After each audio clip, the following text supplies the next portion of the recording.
Hey everybody, it's Steve with Sky194, and I just want to say thank you for stopping by to check out my video, and I hope you're having a great day today. And we are here doing another pros and cons with the Honda NSX EVO, and of course we are here at Misano, which I decided just to change it up a little bit. Instead of running the car at Barcelona, I love Misano. It's a great track and have some great races there. So I just decided to do it at Misano, but I did take the car to lots of tracks and drove it for hours because I haven't driven the Honda extensively, so I wanted to really do a lot of driving at multiple tracks to see, again to try to give an accurate pros and cons. And I even did some short little races also at other tracks to kind of see how it would do. So that leads me on to kind of like with the BMW, I really have found some good ways of setting it up and to increase the performance of it. So if anybody is interested in setups for the Honda, please, leave it in the comments below because I don't want to spend the time on it if nobody's interested. Compared to the stuff that in the past, yeah, it's a huge improvement over that.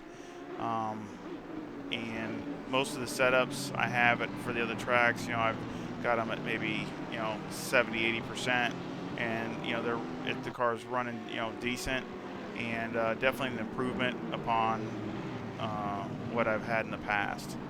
Of course, I'm going to go over the pros and the cons, and a few setup tips and a few driving tips, or maybe just a few, and maybe talk about a few tracks. And then at the end, I will go over the setup for this track for the Honda here at Misano, and then I will leave the setup link in the description for this, like I said, for Misano. So let's start with the cons first. Start off with the first con, basically the aggressive setups for this car. I just could not get them to perform no matter how hard I tried. And that's equalizing the tire pressure, getting the tire pressures correct. And I just could not get, the balance was so off. And at times I couldn't even hardly complete a lap. It was just, at least for me driving, they just didn't work at all. And I tried them at every track that I drove at to, get like a base and then go from there. And I was lucky if I could make a few laps, and they were just nowhere. So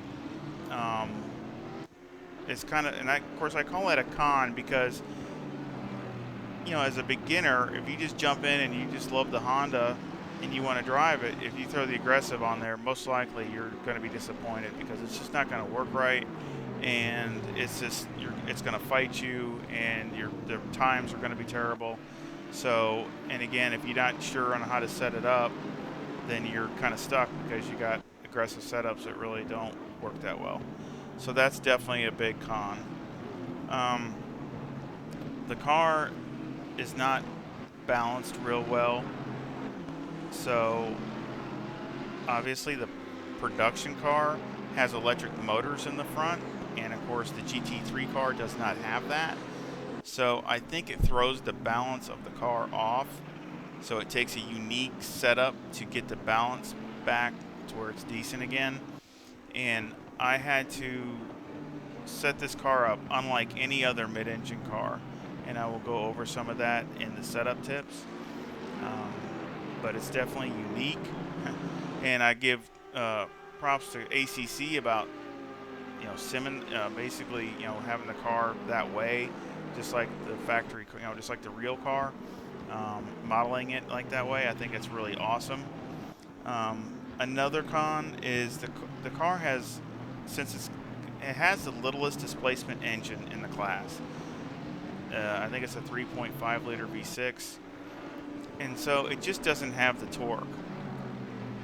And so that hurts, a lot of that hurts your drive, especially if you're not getting the corner speed out of the car. It hurts your drive coming out, and it can just make racing a little difficult. which leads into the next con, and that is the acceleration, which the acceleration is just average. And again, since it's got the smallest displacement engine, it kind of hurts on the acceleration part, especially if you're coming off a corner and the engine's a little bit on the low side, low RPM side. It just doesn't accelerate. And also, the next con is the turbo hit of the car. You know, since it doesn't have the electric motors in the front, they of course have to put more boost to it to get it to perform where it needs to. Well, what that does is sometimes you're mid-corner trying to get the drive coming out and the turbo boost hits, and it ends up upsetting the car or hurting your drive, and just happens at the wrong time. So again, it's some of the things you have to deal with a turbo car, but of course there's a lot of turbo cars in this class, and you know, the Honda is one of the worst ones as far as that's concerned. I know the BMW is that way a little bit too, but I think the Honda's even worse as far as the turbo hit. And I mean, I think it makes it worse because of the balance of the car and the turbo hit, so it can really give you headaches. It's also hard to pass with the Honda, just because, you know, you're not going to go blowing by somebody down the straightaway. You're not going to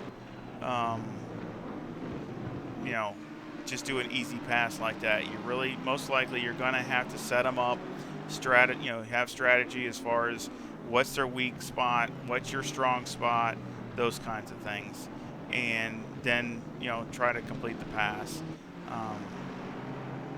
Which again, is not the end of the world, but it's just a little bit more complicated than some other cars as far as, you know, getting around people. Let's go to the pros. It's got really good traction control. So the traction control is not intrusive. I don't think it really hurts the performance of the car if you turn it up a little bit, or some do. So I really think, you know, the traction control works very, very good in the Honda. The car can be consistent. Once you get the setup right, it can be a consistent car. And what I mean by that is it doesn't, you know, have just an attitude one lap or something like some of the other mid-engine cars. You know, they just, you know, hard to be consistent with it no matter how hard you try. The Honda's not too bad. I mean, you can really stay fairly consistent, even pushing. You know, I'm pushing pretty hard every lap here, and you can, you know, I'm not gonna say it's the most consistent car, but it's definitely in the upper part of the field. One of the great pros for the Honda is it's got great brakes. You know, obviously, like I said, it doesn't have the torque and the grunt to come off the corners, but it does have great brakes to go into the corners. And that's where you really have to use that to your advantage when you're setting the car up. And I will go over some of that in the setup tips, or the setup either way. It's got another pro, it's got a good chassis. It's stiff, but not too stiff. And it doesn't, you know, and it doesn't flex and all those kinds of things. And it changes directions really well. And some of that has to do with the chassis, some of it has to do with the wheelbase. But once you get the balance right, it really is good in a chicane or somewhere where you can change directions. It really works well. Now let's go to the setup tips and the driving tips. Really with the driving tips, the big thing is just trying to be as smooth as you can, and taking advantage of the brakes, as far as, you know, not overdoing it, but also not leaving anything on the table. I mean, you need to go in pretty hard, but also not mess up to where it messes up your corner speed. So again, it's a fine line, but that's just the way the Honda is. Basically, when you're doing the setup on the car, you really got to do a setup like a front engine car. which is really, I've never had to do that on any other mid-engine car, but this one, yeah, you got to do, you basically set it up almost like a front-engine car. And I think that goes with the balance of the car, or the lack of balance of the car. Since, you know, they took the electric motors out, you got to more set it up like a front-engine car. Don't be afraid to raise the front end of the car up. Every aggressive setup, it's pretty much all the way down in the front, or maybe one click up. I went and at least went 2 clicks and maybe even 3 clicks up in the front, because the car hits everywhere. If you leave it that way, it's going to hit curbs, it's just going to bottom out, it's going to have all kinds of issues. So don't be afraid to raise the front of the car up. The next setup tip, it does not need a lot of wing, and even more so with this car, even over others. The problem with running too much wing is then you have to, ride height has got to be lifted way up in the back to compensate, and then you get this major difference in the ride height between front and rear, and then it can really cause havoc on the brakes. You can't be as aggressive on the brakes as you want to be. So again, you just, with this one, with the wing of the car, I wouldn't even run over half. It's got 20 adjustments. Really, probably 10 is roughly around that area, is probably as high as you need to go, unless it's really wet or really greasy. And even then, you probably don't need to go much more than that. Don't be afraid to turn up the traction control. The traction control is really good, and you know, 1 click at a time. But don't be afraid, because I think it would help on the wear as far as the rear tires, because they do wear worse than the front. And I don't really think it hurts in performance, very little. So that's my setup tips and driving tips. And then tracks. Silverstone, it ran really good there. At Laguna Seca, it ran really good there. At Barcelona, it ran really good there. At Misano, of course, here I was happy with it running here. At Zolder, I ran good there. And Spa, I did all right also, even though it wasn't where I wanted it to be, but it was okay. So maybe not as strong at Spa, but I give it an honorable mention, so to speak. Zandvoort, it did not work well there. So, again, and at Kalami, it worked okay at Kalami also. Again, kind of like Spa, it was okay, not where I wanted it to be, but it did work okay at Kalami. So let's go over the setup. And I'll show, I finished 6th in this race, and of course the AI is at 100, just like all my other races and my other videos.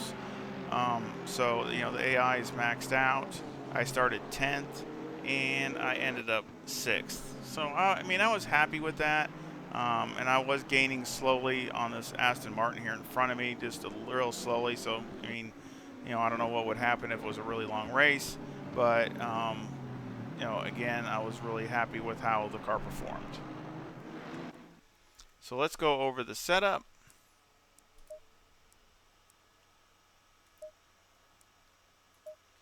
And I got 26.2 in the left front, 25.8 left rear, 27.2 right front, and 26.6 right rear.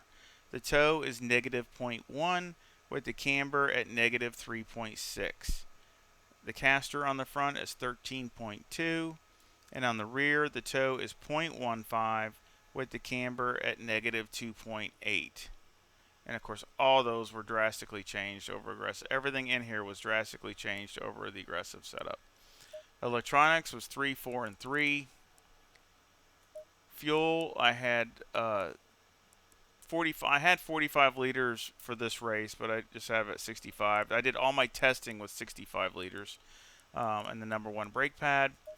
And to show this here, I have the wear. You can tell the rear is a little more than the front, and I had light graining here on the right front only. So that wasn't real bad. Mechanical, I got 7 on the any roll bar. Again, 55 on the brake bias, trying to be aggressive with the brakes, which the car does not mind it if you get the balance right. The wheel rate or springs are 160,000 all the way around, with a bump stop rate of 900 on the front and a 1 bump stop range on the front. On the rear, the bump stop rate is 600 and the bump stop range is 10, and that's drastically different than the aggressive. And again, the setup the range is wide for the Honda as far as from one track to the other. Um, you don't have big differences like some cars where they're just completely set up. It's completely different. It's just minor tweaks here and there, so that does make it really nice for the Honda. Once you get that good, really good base setup that works, it'll probably work at a lot of other places.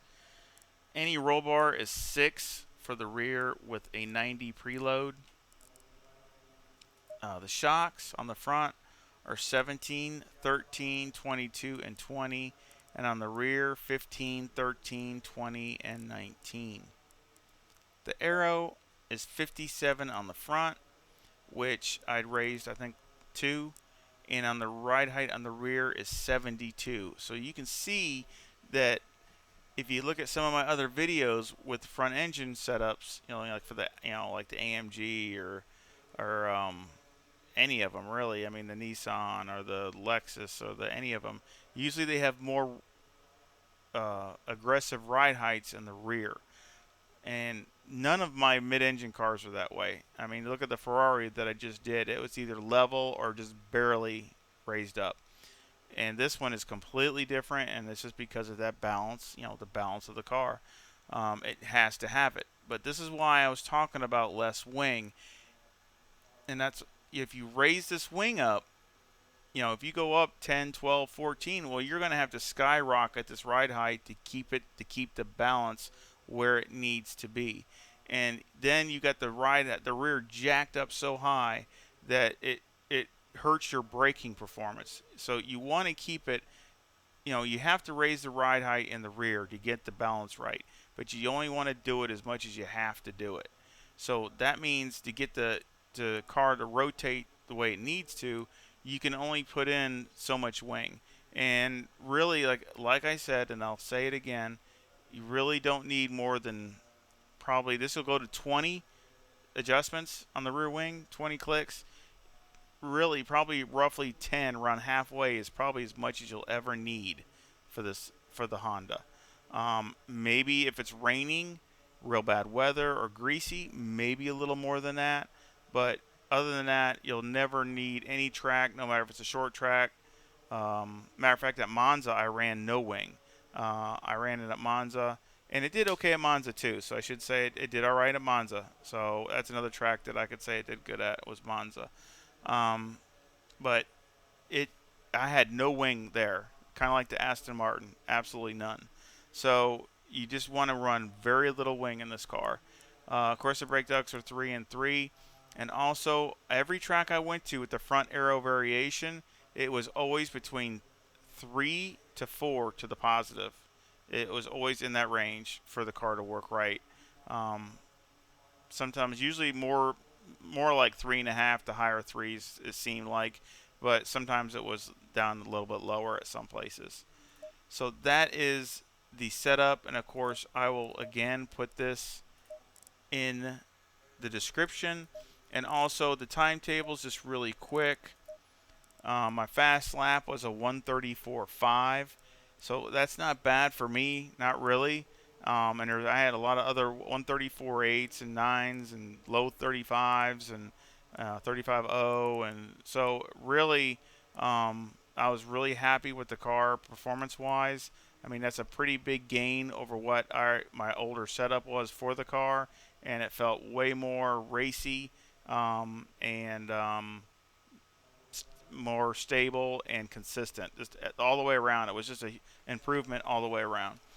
So again, if anybody wants any other setups for the Honda for other tracks that I've started, please let me know, and I can see if I can get time to do those.